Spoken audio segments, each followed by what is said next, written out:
What's up, guys? Welcome back for another one. Today we're going to be looking at different flow nodes inside of N8N, what each of the flow nodes do, and how to use them inside your workflows and your automations. And so we're going to break down each of them individually, so by the end of this video, you'll understand how and when to use each node in the flow section of N8N.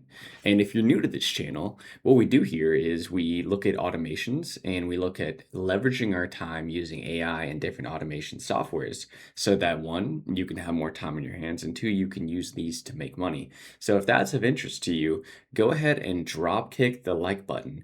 And when it looks and asks why, just simply shrug and walk away. So with all that, let's get into it. So this is N8N. You can see they updated it. I'm on the self-hosted version if you guys want a video on how to do the self-hosted, because it is a pain in the ass. Let me know and I'll make that for you. So you go over here, and this is going to be on the right-hand side toolbar, and you go to the flow section. And the flow nodes are going to be something that you're going to use in practically every single one of your automations. And so it's super helpful to know all of these nodes and what to do with each of them. And I'll just go down the list here and we'll explain them one by one, and we'll give some use cases as well.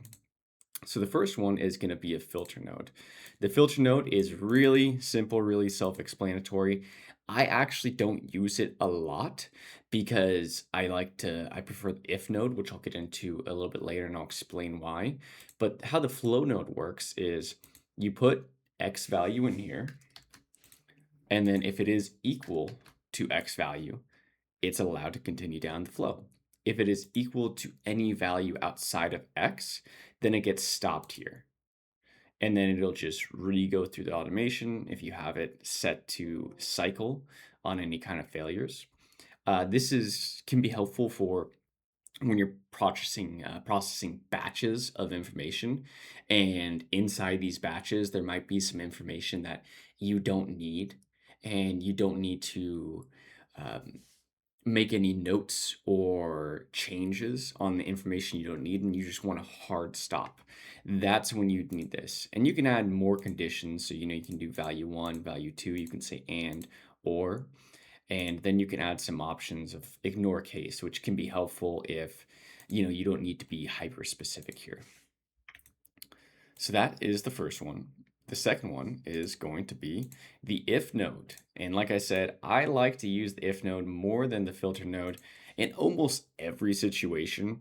The only time I use the filter node is if I just don't need to make any notes, if that information is just useless to me if it doesn't pass through. A lot of times though, it's helpful to, let's say if you have a large batch of leads, it's helpful to change that so that you can write down and update those leads as unqualified, uninterested, or whatever it may be for your flow. The if node is what's going to allow you to do that. So for the if node, super similar. It'll be X is equal to X, and you can add multiple conditions as well. And then same thing, ignore case, convert when required, and same settings as, you can always output, retry and fail. And, most of those you don't really need. It's more often than not, you're just going to have just this top row, and that's all you'll ever need. And just like the filter, which I didn't go through on it, there's a bunch of different ways to filter it. So if it's a string, if it's text, you can do any of these. If it's a number, you can do any of these. Date, time, one of these. Boolean, like if it's an array of information, you can use these ones down here. And then if it's an object, we can use this. And they all have their different use cases.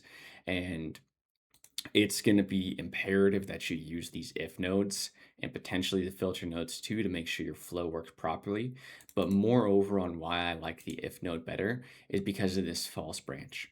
And a lot of the information that I do for my workflows, I want a false branch where I can then record somewhere of, hey, like this lead is unqualified, or hey, this business doesn't fit into the model of which I'm looking for, which I'm assuming you probably have some sort of criteria to refine that. And so when you go back and you look at your data for, record keeping purposes, and just for I'm forgetting the word, but for whatever it means when you want to have a clean like source of truth data that you can look back on and look at how it is and reference it later.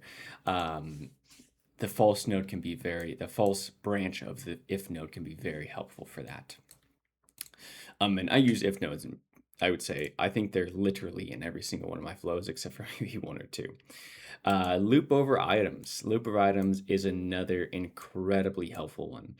And this one, I almost want to just actually give an example. So I'm going to save here and I'm going to go to, let's see this one. Okay, so let's check this out. We have the loop node right here, right?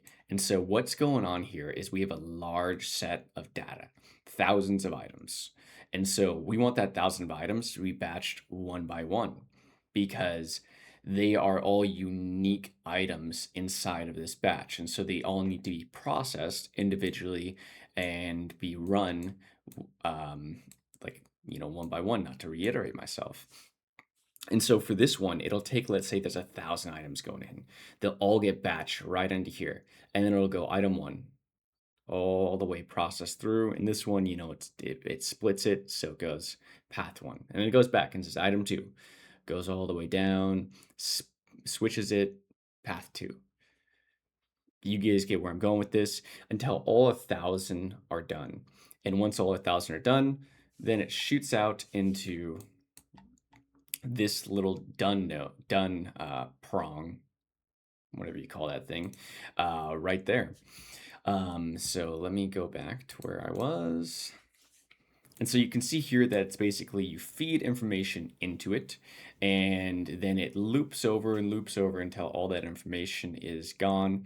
It is almost like a split into batches node. Sorry about that. That was right next to the microphone. I'm sure that was very loud. And then once your information is done, it just spits out into here. And you can have some sort of flow continuation that maybe, hey, you want to get notified or you want to send it somewhere here or there. You can have it continue the flow on the done prong. But more often than not, that's probably going to be when your flow is done, and you'll probably have your next flow actually put into just an entire different workflow because oftentimes it's just cleaner and easier to work that way. But let's go into the node. Batch size, right? That's going to be just, hey, we're doing one by one. We can add options. Reset just means like, hey, it doesn't remember any information or it resets after 99% of the time, you're not going to use reset. All these other things, 99% of the time, you're also not going to use those. So I wouldn't really worry about them. They're very niche use cases. Okay, and now let's go on to the merger. So the merger is also going to be a really, really helpful one. And this one, I'm not just going to talk about it. I'm also going to go back and I'm going to show you a use case for it as well. Here, we'll go into this thing. So what the merge does is it helps carry your data downstream. At least that's what I use it for more than not. It has some other use cases, but that would, I would say, be its primary use case. It's merging data from two different nodes so that they can all carry on downstream. So in this workflow, for example, we're going, and then we need to message the model in ChatGPT. And the problem with messaging a model in ChatGPT in N8N is that it most likely is going to stop all the rest of your data from flowing downstream. And so downstream, which, quick note guys, upstream is before whatever node we're talking about, downstream is after whatever node we're talking about. So for downstream, you're only going to be able to access the information in message model, but that's not going to work, right? We need information from our Google Forms. We need information from this thing, so what you need to do is you need to merge that information back in and you need to combine it. And you can see here, I've combined by positions, number of inputs too, so that when we message the model, the information still goes through here. We can still access the information from there, but we don't get stopped out from accessing the information from our initial trigger. And that way that when I need to reference that later on, like here and here and here, that I can just call it from this merge node, opposed to having all the way back here. And, the further upstream you go, the more likely you are to get some sort of error in my experience. So going back, the merge node has other ones like append, which you can just append each input one after the other. Combine is what you're going to use 99% of the time, where you go combine, not matching fields, but positions. So you can just combine all the information going through. And there's all possible combinations, matching fields, which you can basically say, hey, there's two items we want to match. And in that case, we want to combine these and merge them together. But I'll tell you, I haven't really found too much of a use case for that. I'm sure there is. More often than not, I'd imagine that you're going to be using combine by position, number of inputs, two, maybe more. Then we have compare data sets. Compare data sets. Oh, get out of here. Stop connecting. Compare data sets is kind of like the merge. It's kind of like the merge. But not really, to be honest. So you have two inputs, right? Input A, input B. You can add input, A and B second. Include both versions. Use input A version. Use input B version. Use a mix of versions. Fuzzy compare. I actually don't know what that does. When to tolerate small types of differentials, the number 3 and the string 3. Yeah, that's cool too. That's actually super helpful in case one of your inputs is string. But basically what it does is it does exactly what it sounds like. It compares the data from two different data sets.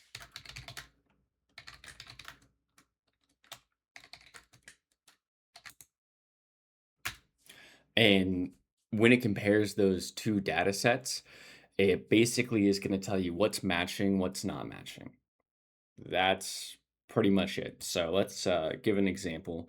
And, I haven't found too many use cases for this, but, it definitely has some use cases, just probably not in the work that I do with N8N most of the time. So let's say you have, just to give an analogy, let's say you have a toy box or you have two toy boxes, excuse me. And let's say in these toy boxes, there's, 5 toys that are exact same and then 10 toys that are different. In this, it'll give you an output saying, hey, 5 of these toys are the same, but then look, we have all these different toys that are different. And from there, you can, you can see here, same, different, and B only, and A only. You can potentially use that to filter different paths. Like if you want specific information from like multiple data sets, and potentially you want to eliminate duplicates or something like that, or you want to see what's different between large data sets, this could be very helpful. And I can't tell you too much how to actually implement this and what its use cases will be, unfortunately, for this one, because I just don't use it. But just off the top of my head, I can imagine that maybe we're comparing, for like leads, and you want to say, hey, are all the emails of these people the same that have the same names, right? Or the numbers the same, and you're just saying, you're trying to basically enrich your data and make sure that all your data is cohesive and you don't have any mismatching. Just off the top of my head, maybe that's a use case, but apologize on that one, guys. I actually don't know that one too well. I haven't really used it. Execute sub. This one has plenty of use cases for more complex flows. In your simple flows, you probably won't need it more often than not, but um, essentially what it does is, let's say you have this giant megalithic workflow and you need to do some sort of processing. You want some sort of output at a specific node that's going to work back in with the rest of the workflow. What will happen is, as your information comes down, it'll get this execute sub workflow, right? And then it's going to go down here to your sub workflow. It's going to execute those series of nodes, and then it's going to unpause your workflow, use that information downstream, and continue it. So that way you don't have to, let's say, just have one big string. You can kind of branch it off. And so that can be super helpful. And you can basically have it, like here, look at this. You can select your other workflows. And so you can be like, okay, now that I've reached here, I want to execute this workflow. So in my one singular workflow, it's calling upon all my other workflows on the way. And so maybe there's one workflow that's like let's say the parent workflow or the main workflow, and it needs to use all these different workflows that we didn't want to embed into one giant structure. Um, then you use this, right? So it can really help you build like an infrastructure around a singular workflow that's going to do all the steps you need without having to go execute all your different workflows at the same time or on a schedule or something like that. It's going to handle it all for you. So it's actually that one can be super helpful, especially if you're implementing projects for other people, and you want it to be very hands off.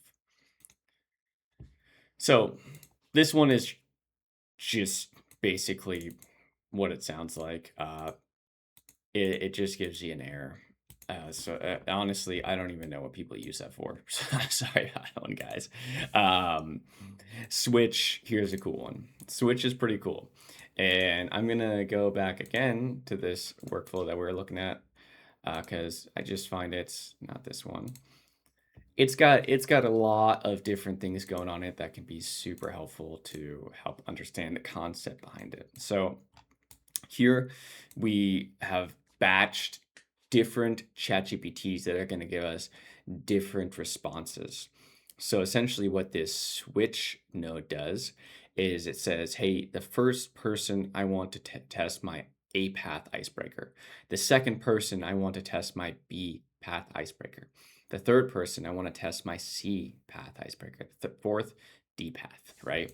And I don't know actually how far this goes. You could probably do quite a bit of them. I mentioned it probably goes to like 10 or something. Usually you get capped out, but it'll basically allow you to do, things like A to D testing or things like splitting your workflow based on the information that's being input into Switch. So it's going to go down a specific downstream path, or flow based on the information that gets input here. And for this one, we can see that, hey, this set variable is what I have. So I'm setting variables on this one. And so the first person, I set their variable to A. So they get into the A path. The second person, I set their variable to B. So they go to the B path. And setting the variables can be a bit tricky, but you just basically do it here. And AB variant, and I have built in an item indexing that is going to every person that comes and goes A, B, C, D, A, B, C, D, A, B, C, D. But that's how I'm using it right there in that one. There's a ton of different ways to use the switch node. Super, super useful, guys. And I'm kind of curious now. Let's see how far we can take this. Is that 6, 7?